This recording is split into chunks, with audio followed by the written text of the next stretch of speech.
on challenging the CEOs and the leaders of corporate America to operate in a more responsible way for society.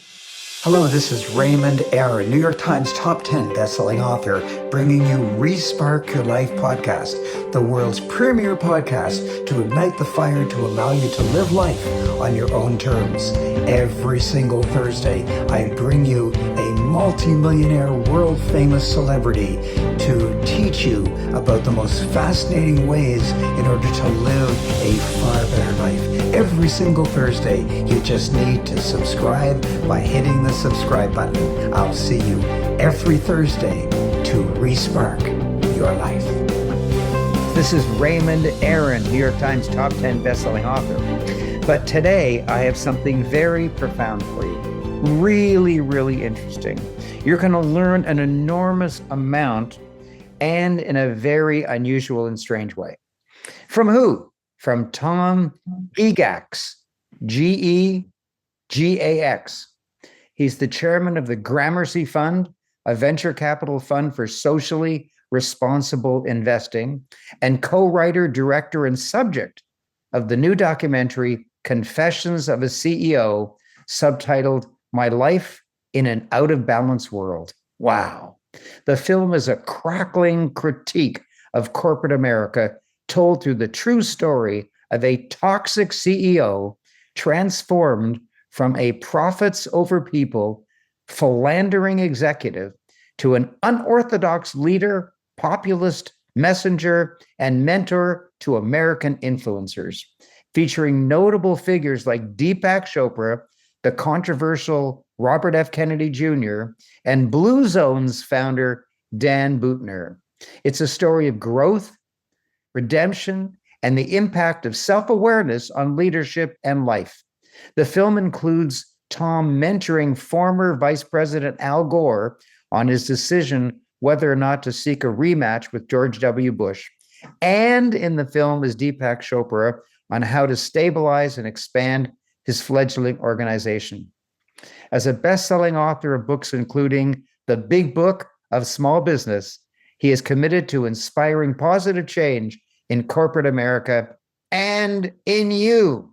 Now, just before I introduce him, you have to understand something.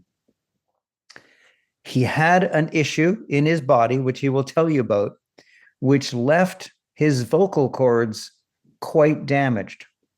And so I need you, instead of being turned off by a somewhat difficulty in listening to him, I want you to be turned on by the fact that in spite of it, he's prepared to stand in front of the public like you and teach you, even though he has this big challenge. Tom Gegax, I'm honored to introduce you. Thank you very much, Raymond. My voice, I had cancer 35 years ago. They did radiation.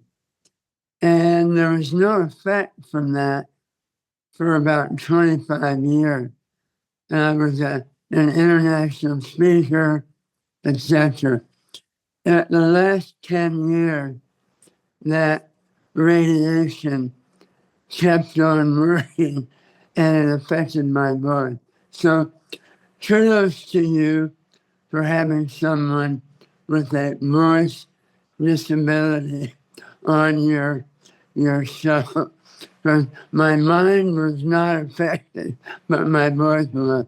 And I figure half a loaf is better than no loaf. That's right. That's right. And I'm honored at your courage. Thank you. And I insist that you, my dear listener, do not get turned off, but rather get severely turned on, because there are issues in your body. There are things that you might be embarrassed about, could be your weight or heaven knows, whatever else. You're too short, you're too tall, you're an immigrant, you're native born, whatever you think your issue is, and you hide it. But listen carefully, listen to his courage that he's prepared to be a professional speaker with a speaking disability. Wow. So, but that's one lesson. The other lesson is the content So, Tom, you wrote books, you made a movie with incredible people in it, big name people. How did you do it? Tell us about it. And what's the purpose? What will we learn watching the movie? Well, I was going to write another book and on this subject, but I thought there's nothing that says it like a movie. And this is really a docudrama on corporate America and to and through my life. I knew them. I knew the CEOs of many of the largest companies in the U.S. I spoke to their companies, and I know them inside and out. And this is not a shaming of them, but it's a challenging of them to be better.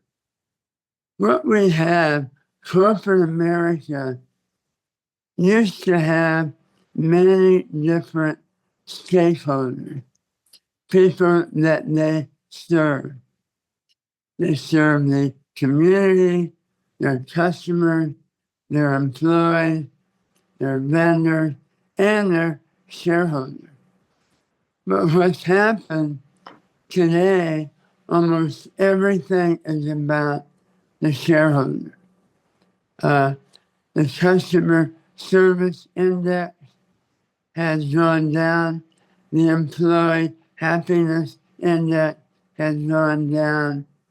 The community giving, which was 2% of their net profits in the 70s, today is 0.8%.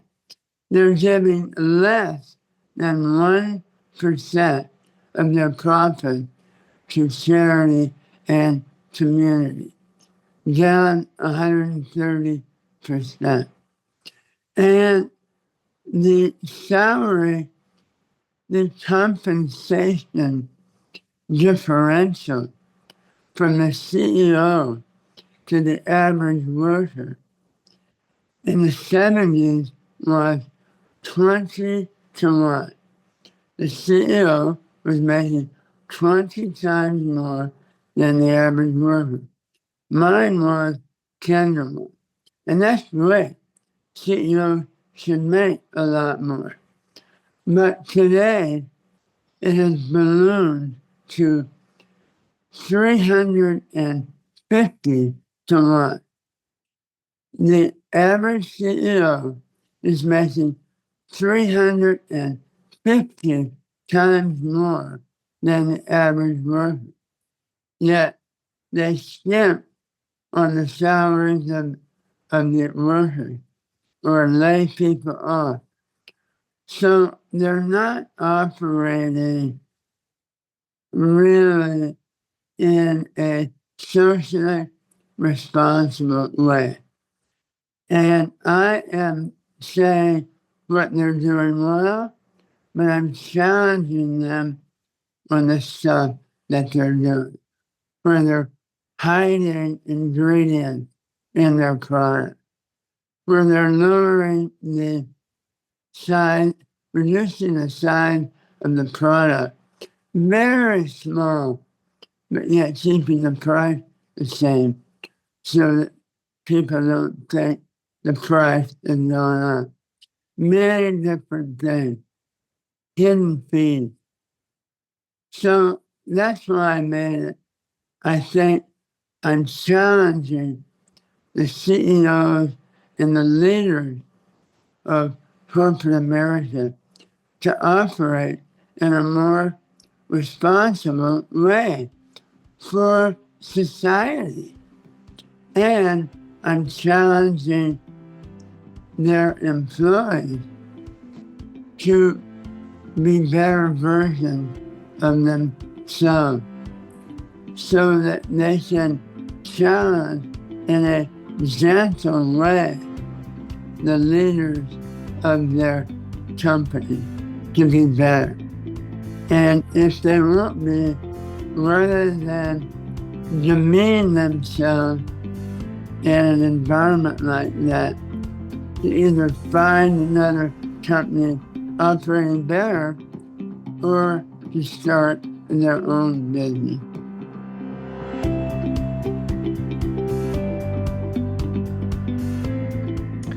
Well, you're right that companies seem to care only about profits, that means shareholders, and not about the employees and not about the vendors.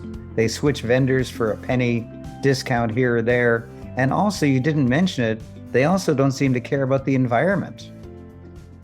Never mind just giving 130% less than the 1970s.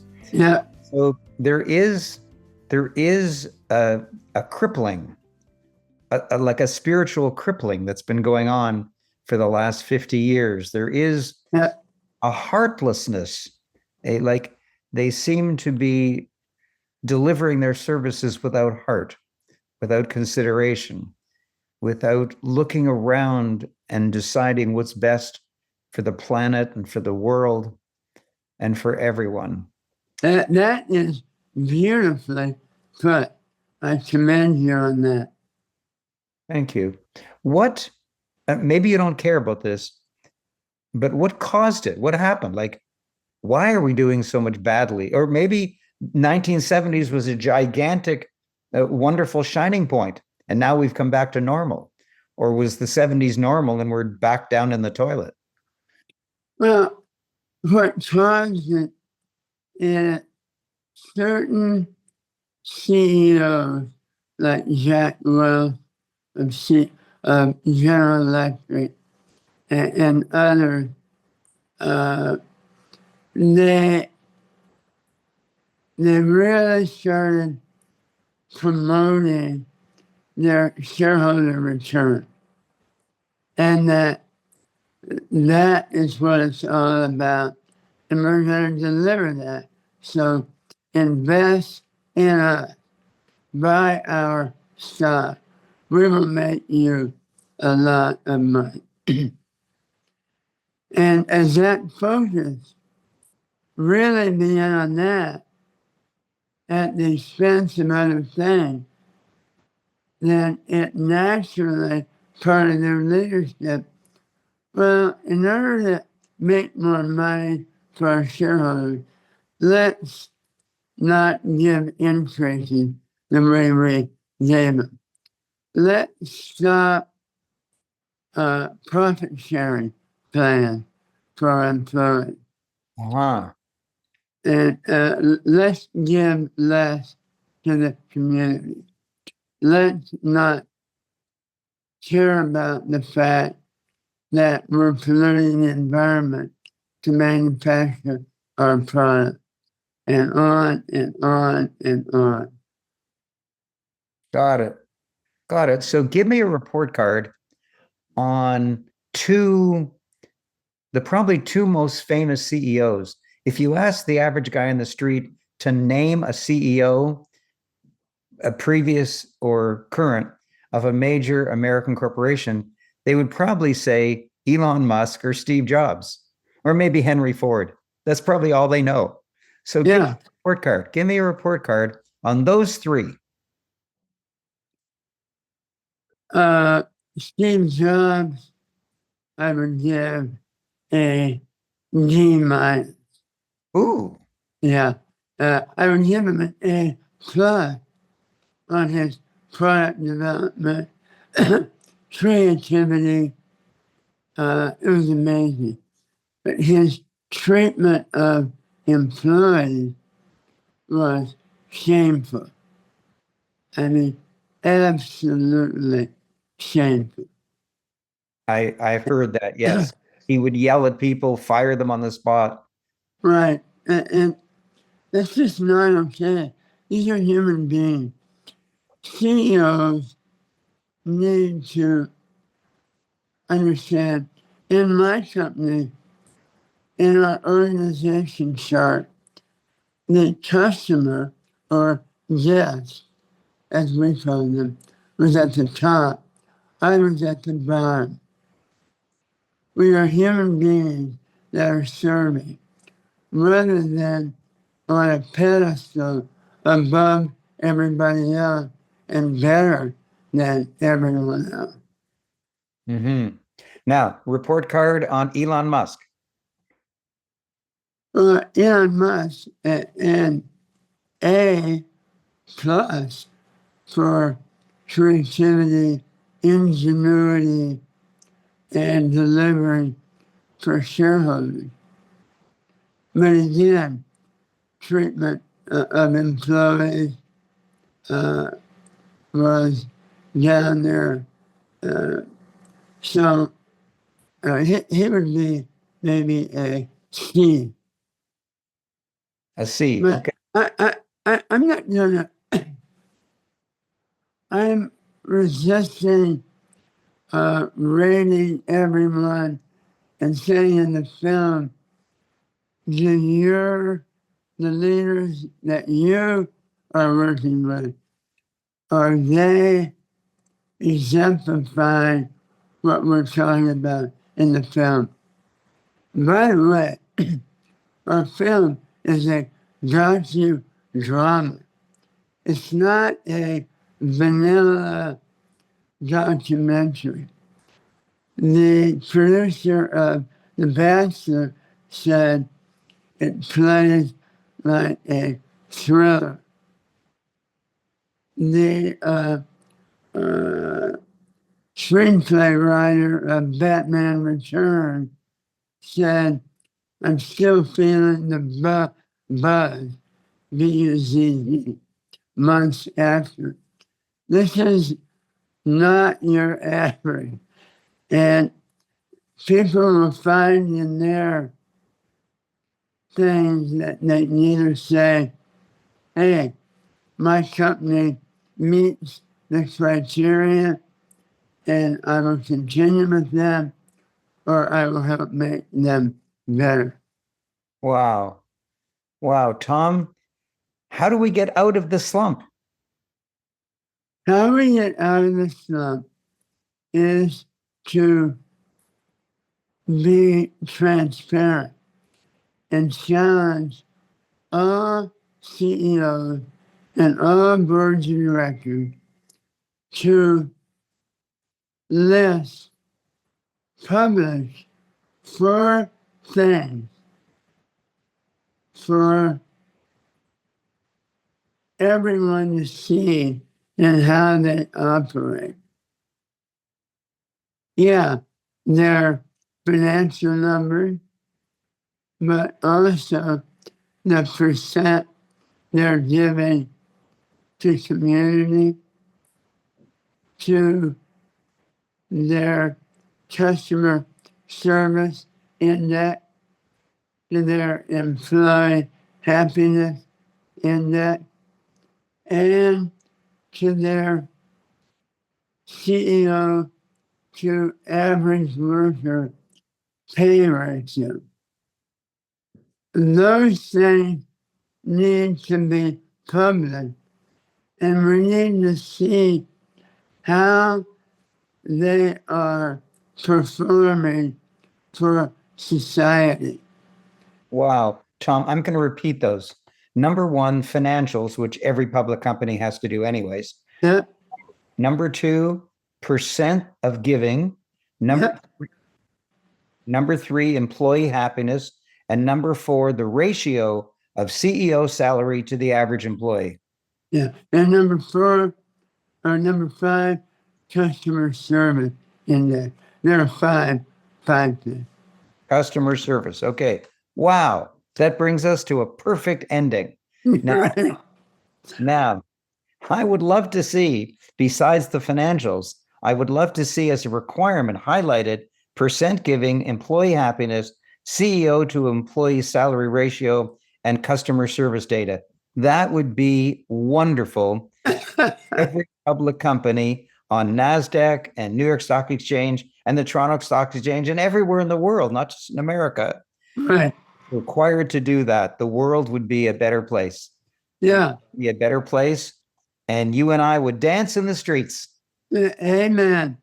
And Amen, brother. I would just add, if your viewers or listeners are interested in improving their lives and corporate America. Watch our docudrama, Confessions of a CEO, on Amazon Prime. Search CEO as a quick search, and our film comes up first. Amazon Prime, Confessions of a CEO, and Tom's movie comes up first. So his request for you to improve the whole world by improving corporate America and corporate Canada and corporate UK and corporate Hong Kong and corporate Australia is go to Amazon Prime and type into the search bar Confessions of a CEO and watch it. Well, they only need to type in CEO. That fast. Our film comes up first. Wow. So the title is Confessions of a CEO, but a quick search, just type CEO. Wow. Our film is the very first. We're also on Apple TV and many other streamers, but almost everyone has Amazon Prime. So go there. Wow. And I'm honored to have had you. I was quite captured by the information that I read about you and studied about you.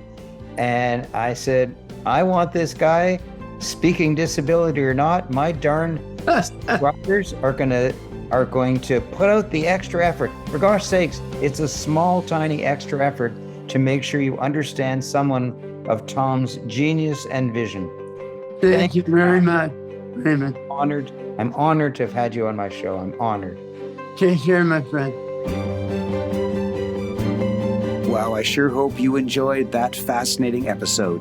Please make sure you've subscribed, and please tell your friends, if you like it, that they will probably like it as well.